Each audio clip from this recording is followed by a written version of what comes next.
Its legs now. Here's another 1st and 10. Now Howard. And they take him down, losing yardage back at the 27. It's a loss of a yard there, and now 2nd down.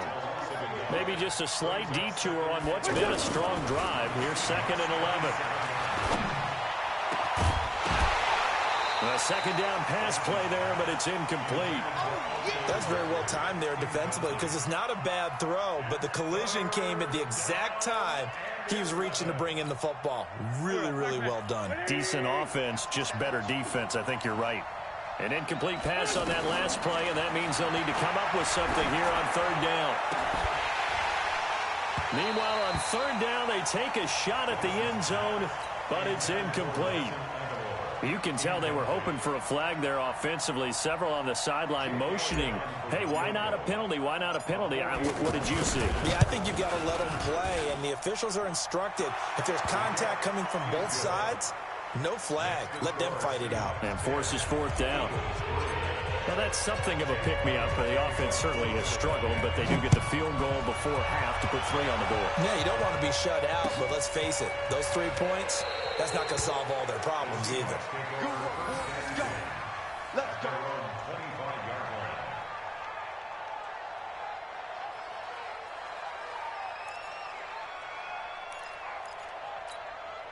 Coming to the line here to begin their next drive, the Seahawks offense. And they split the uprights last time for 3. They've got the lead. They're not going to play this conservative. They're not hoping for another field goal. They're hoping for a touchdown. I'm with you on that one. I like where your head is. I like the way you're thinking because you're exactly right. Trying to sit on a lead and play that way, that doesn't work too well for most teams. Run your offense. Run what you do best. Exactly. Put it all the way down and try to increase your lead in a big way. And the best way to do it, touchdowns. Our score 10-3 with 2 minutes remaining in quarter number 2. We remind you that coming up at halftime, we'll pay a visit to Jonathan Coachman. He's in Orlando, and he'll have our EA Sports halftime report. He lets it fly for Lockett. And that's going to be incomplete. Good effort there, trying to take a shot, but it's 3rd down. Oh, man, that was close. The opportunity to change momentum, big play, right in his hands, unable to come down with it. A sigh of relief, no doubt, on offense that fell harmlessly to the ground. They head to the line facing a 3rd and 7 following the incompletion on 2nd down. Eagle pressure, too much this time. Down he goes. Malik Jackson, the 6'5" D tackle with a sack. The amount of sacks that they've absorbed in this game is absolutely extraordinary. Let's just face it. This offensive line, flat out, cannot handle this pass rush. It's been demonstrated time and time again. The Eagles going to take the first of their timeouts as they'll head to the sideline and talk over what to do next.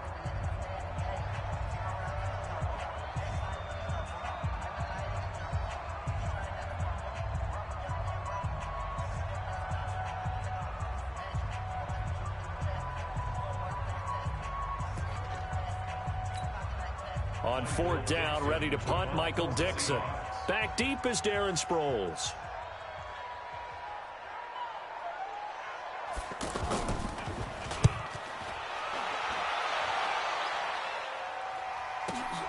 Now Sproles. Officially, that'll go as a 52-yard punt. Not too shabby. And the Eagles will have it, taking over 1st and 10. At their own 28-yard line.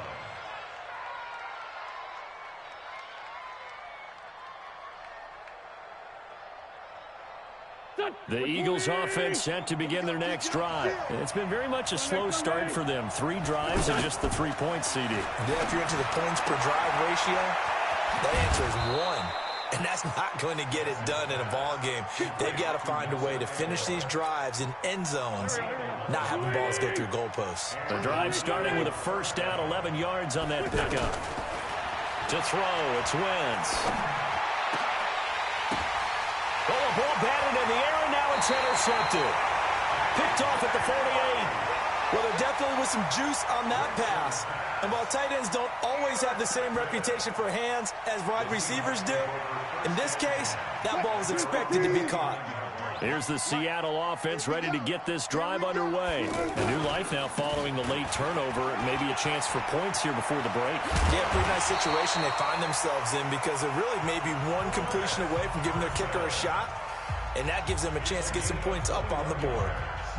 One thing that's great about watching him run, Charles, he doesn't hesitate. He got to the left side of his own line and just went. So there's two ways to look at that. One, just absolutely unconcerned, just takes off and goes. But more the latter, I think, which is he has absolute confidence in the guys in front of him, the guys doing the blocking for him. He just takes it and goes with abandon. 3 yards on that last carry. Here's 2nd and 7. They run it with Carson. 2 yards on the carry there, and it's going to lead them to 3rd down.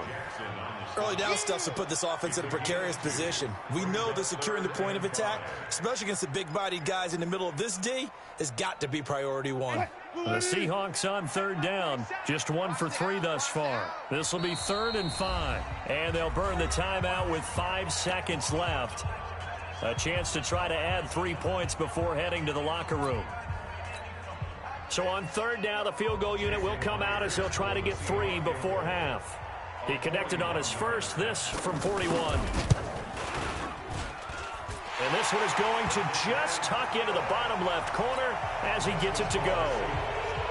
So a late turnover leads to a quick drive, and in turn that quick drive leads to 3 points. So someone makes a mistake, but how about the other side learning from that mistake, taking care of the ball, and making sure they put some points on the board? Well done.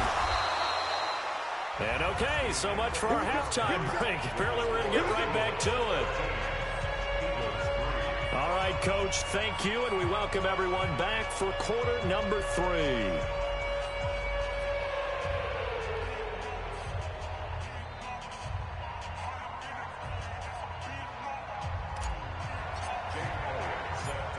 The Seahawks with the advantage, and they get the football first as the second half is underway. That'll be taken in the end zone. And no run back here. This will be a touchback, and it comes out to the 25-yard line.